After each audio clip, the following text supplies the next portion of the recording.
Love this podcast? Support it and sponsor today.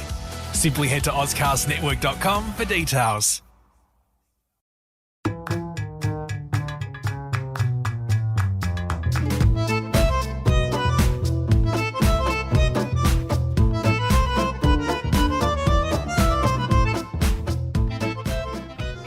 Hello everybody, welcome to this Talking Tendons podcast. My name is Peter Meliaris. I am a academic at Monash University. So in this episode I'm going to be talking about something a little bit different, and that is the biological spring function of tendons. So this is actually coming from a paper that was published in the Journal of Experimental Biology in 2011. And the lead author is Thomas Roberts, and the other author is Emmanuel Azizi. So this is probably one of, I think, the best papers that is out there that talks about the muscle and tendon interaction during stretch shorten cycle.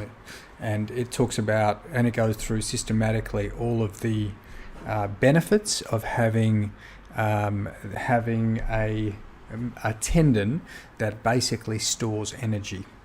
So as a preface, to this paper, we do know that there are two different types of tendons, and this comes from lots of work over a couple of decades now, but from mainly the work initially of Helen Birch, but then more recently other people like Hazel Screen have talked about positional tendons and energy storage tendons. So energy storage tendons, tendons like the Achilles, that during function they will store lots of energy, just like a spring. So that's why they're called biological springs.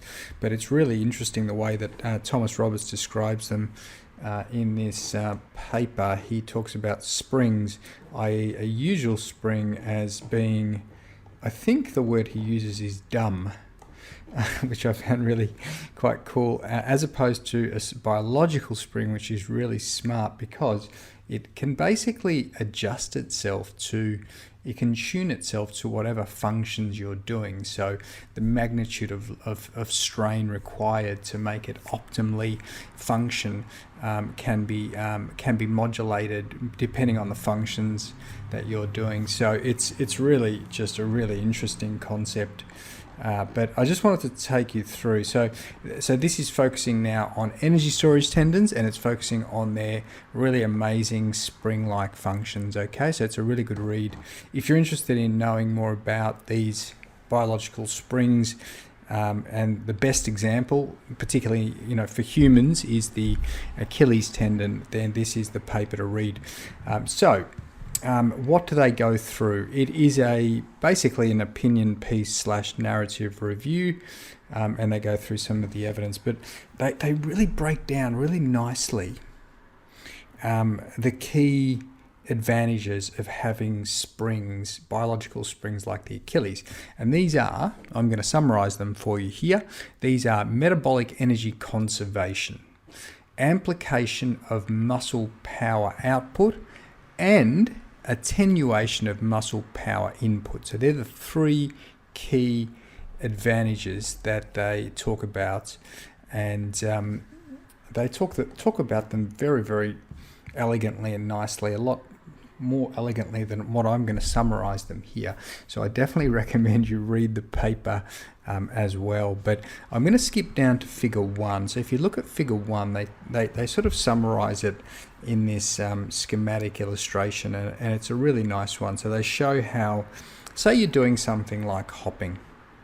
We know that what's going to happen is that you're going to have a ground reaction force when you hit the ground, and then that's going to be largely absorbed. A lot of that energy will be absorbed by the tendon, and in that eccentric phase, as you're absorbing that ground reaction force, a lot of it goes into the tendon, and then as you spring up into the concentric phase, you're going to return some of that elastic energy, and that's going to be utilized to give you some to produce work, I guess, in the concentric phase of that hop. So it's a really a good mechanism for energy conservation, because a proportion, and possibly around about 30%, a third, which is quite a lot of the energy requirement, the work, is performed passively by the tendon.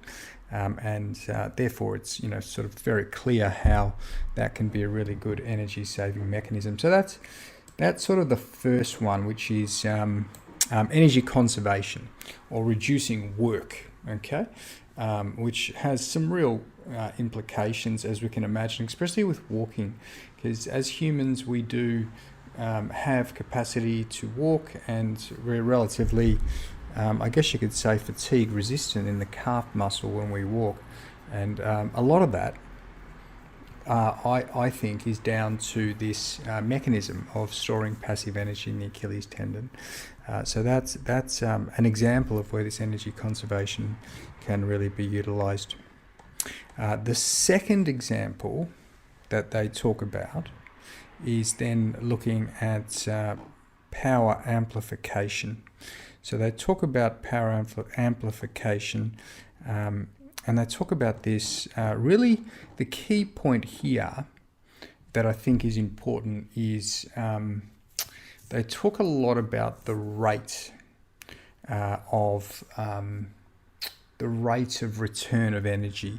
So one of the things that the tendon enables is very fast catapults, and that's a word they use in the paper to describe this tendon recoil.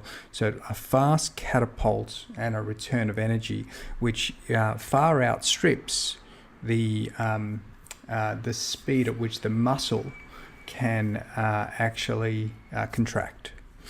So therefore it will potentially amplify power, because you're able to perform work much more quickly.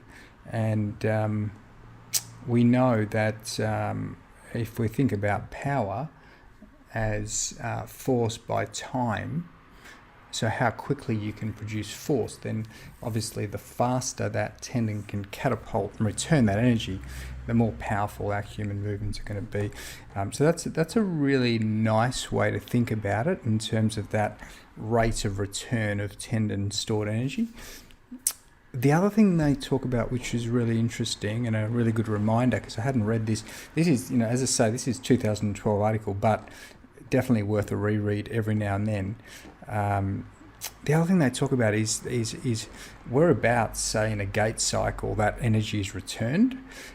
So with a muscle contraction,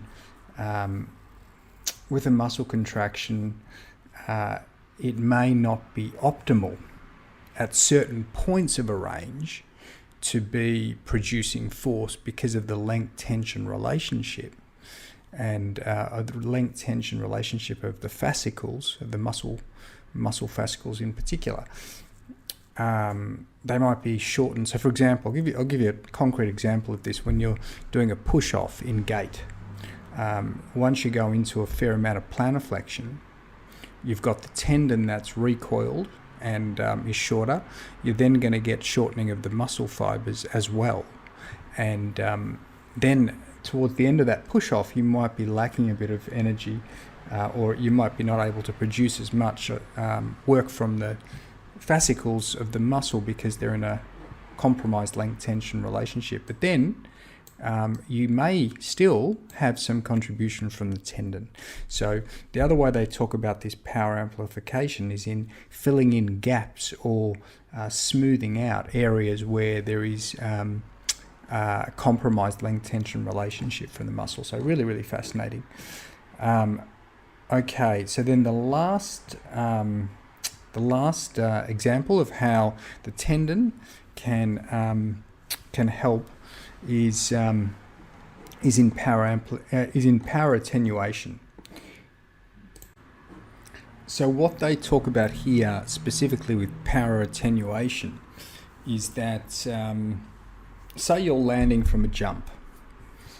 You're going to land with a high ground reaction force. You're going to land quite quickly. There's going to be sudden stretch of muscle tendon units, say for example your calf and your quadriceps, and then those muscle tendon units need to absorb that ground reaction force, and that ground reaction force can be absorbed in the muscle or in the tendon. The argument they make is that the tendon or the muscle may be more prone to injury when it is absorbing fast, sudden stretch contractions, fast eccentric contractions. So the tendon here might play a really important buffering role in absorbing very quickly, having the capacity to absorb these fast, sudden stretches in the muscle tendon unit.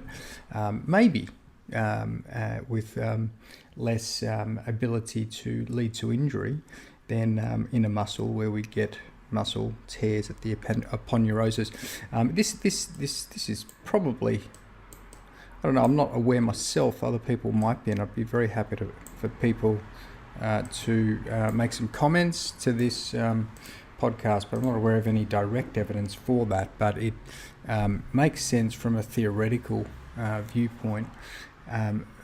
But of course, we have to consider that tendons also get injured, and possibly this, attenuation of energy as well as stretch shorten functions for power amplification and energy conservation may be a part of the mechanisms by which they do get injured. So, so certainly there is possibly a cost to this really specialized and adaptive energy storage mechanism within tendons, but the arguments they make in this paper really are clear and really do present this function as a really positive adaptive functions for humans. Now, the other thing they do really well is go into lots of other animals and the function in other animals. They even talk about swimming animals and flying animals, which was really interesting, and the lack of energy storage there. So these guys are biologists, I'm pretty sure, from Brown University.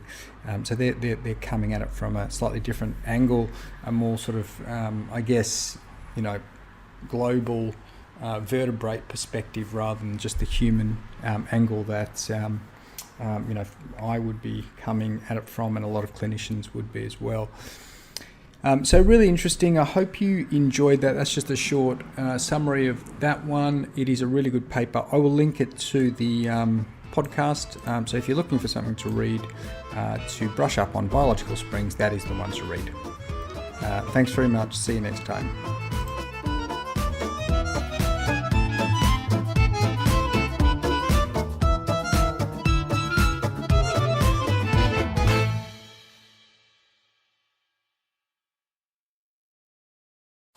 Love this podcast? Support it and sponsor today. Simply head to AuscastNetwork.com for details.